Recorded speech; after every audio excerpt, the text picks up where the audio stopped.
جنگ عظیم دوم میں جب جرمنی اور جاپان بے قابو ہو گئے تو برطانیہ کے پاس سب سے طاقتور آپشن تھی کہ ہندوستانی فوج کو اس جنگ میں تمام سیاسی پارٹیوں کی مشاورت سے گھسیٹا جائے، جس طرح شہباز شریف نے زرداری کو گھسیٹا تھا۔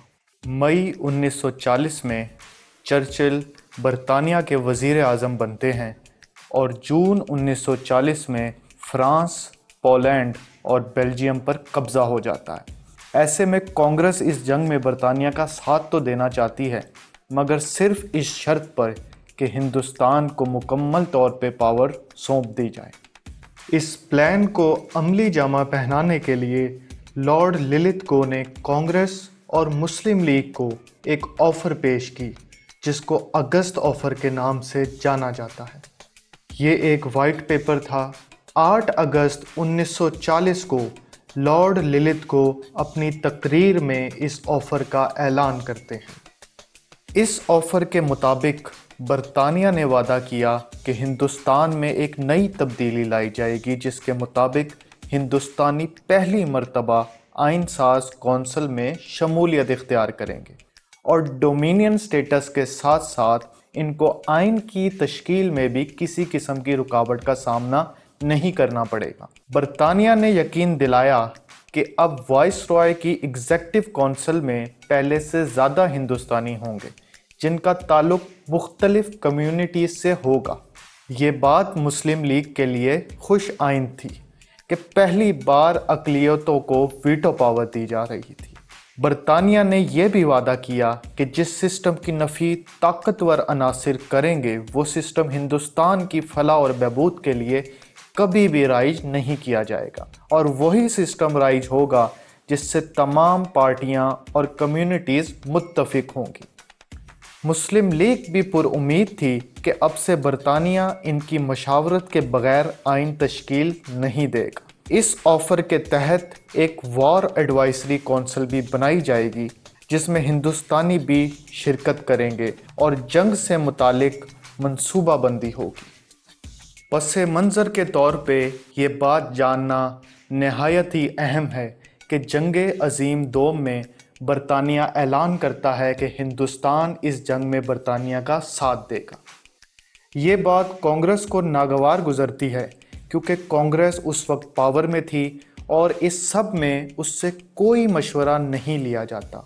رد عمل کے طور پہ کانگریس 22 دسمبر 1939 میں سینٹر اور صوبائی اسمبلیوں سے مستعفی ہو جاتی ہے۔ کانگریس سے چھٹکارا حاصل کرنے پر مسلم لیگ یوم نجات منانے کا اعلان کرتی ہے، جس پر کانگریس کے نامور لیڈر جیسے کہ ابوالکلام آزاد بھاری تنقید کرتے ہیں اور قائد اعظم کو اپنے غصے کا نشانہ بناتے ہیں۔ 1 سپٹمبر 1940 کو مسلم league working committee Quaid Azam کی سربراہی میں اس آفر پر اظہار خیال کرنے کے لیے ایک میٹنگ کرتی ہے۔ تمام ارکان اس آفر کو پسند تو کرتے ہیں، مگر اس کو قبول کرنے کی نفی دیتے ہیں، کیونکہ ان کے نزدیک تقسیم بر صغیر ہی ایک واحد حل ہوتا ہے۔ آفر پسند آئی؟ ہاں، قبول ہے پھر؟ نہیں۔ دوسری طرف مسلم لیگ سے زیادہ کانگریس پر اس کا دباؤ تھا، کیونکہ وہ اس وقت پاور میں تھی اور اس آفر سے قبل ہی مستعفی ہو جاتی ہے۔ اب کانگریس بھی اس آفر کو ریجیکٹ کر دیتی ہے، کیونکہ اقلیتوں کو پاور دی جا رہی تھی اور یہ کانگریس کے ایجنڈے کے خلاف تھا۔ برطانیہ بھی اپنے وعدوں کا کچھ خاص پابند نہیں تھا۔ قائد اعظم ہندوؤں اور مسلمانوں میں یکسانیت ڈیمانڈ کر رہے تھے، یعنی کہ 50% مسلمان اور 50% ہندو سیٹس پر بیٹھیں گے، مگر اس آفر میں ایک جتنی سیٹوں پر تشویش موجود تھی۔ دونوں پارٹیاں اس آفر کو ریجیکٹ کر دیتی ہیں۔ یہ سب وعدے پورے ہونے تو تھے، مگر جنگ ختم ہونے کے بعد۔ در حقیقت برطانیہ جنگ کے دوران کانگریس کی ڈومینین سٹیٹس کی ڈیمانڈ کا گلا گھونٹنا چاہتا تھا، کیونکہ اگر ایسا ہو جاتا تو برطانیہ تمام جماعتوں کو جنگ میں استعمال نہ کر پاتا۔ برطانیہ نے دونوں جماعتوں کو منانے کی بہت کوشش کی، جس سلسلے میں برطانیہ نے یہ بھی وعدہ کیا کہ آئین بناتے وقت وہ ہر قسم کی مدد آئین کی تشکیل کے لیے ضرور کریں گے اور صرف ہندوستانیوں کو ہی حق حاصل ہوگا کہ وہ اپنا آئین خود بنائیں۔ مگر پھر بھی برطانیہ کی ہرگز سنی نہ گئی اور اب گاندھی پر پریشر تھا کہ رد عمل کے طور پہ کیا کیا جائے۔ تو گاندھی صاحب نے وہی کیا جس کے وہ ایکسپرٹ مانے جاتے تھے، یعنی سول ڈس اوبیڈینس، یعنی کہ سول نافرمانی کی تحریک۔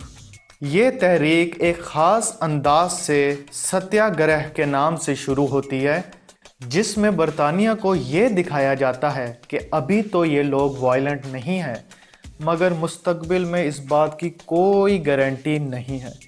اس تحریک میں ہزاروں لوگ گرفتار ہوتے ہیں۔ ادھر 22 جولائی 1941 کو وائس رائے اپنی نئی ایگزیکٹو کونسل کی تشکیل دیتے ہیں، جس میں پہلی مرتبہ برٹن سے زیادہ ہندوستانی سیٹس موجود ہوتی ہیں۔ اس سب کے باوجود قائد اعظم مسلم لیگ ارکان کو ایگزیکٹو کونسل اور نیشنل ڈیفنس کونسل سے مستعفی ہونے کا حکم دیتے ہیں، کیونکہ 50% ہندو اور 50% مسلم کی ڈیمانڈ کو نظر انداز کر دیا جاتا ہے۔